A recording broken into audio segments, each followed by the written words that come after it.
tropa, tapos na tayo magpa-register. Ito, bago na ulit. 2025. Mapapasa na kasi registro natin eh. Dito sa LTO.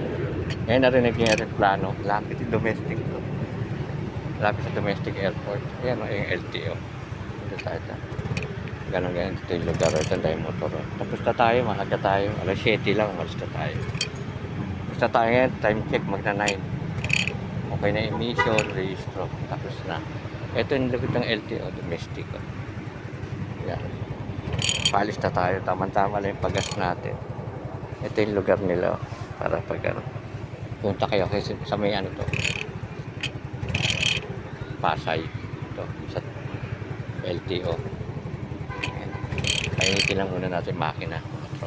Ayan, nandito tayo ha. Like, share, subscribe. Maraming salamat sa viewers, subscriber. Ano akong ganyan ha. Pahinga tayo, medyo mainit. Buti maaga tayo nakatapos, tropa. Hanggang dito na lang ha. God bless. Ingat po sa lahat. Ito, tapos tayo pagpa-register ng motor. Next year ulit. Maraming salamat, LTO.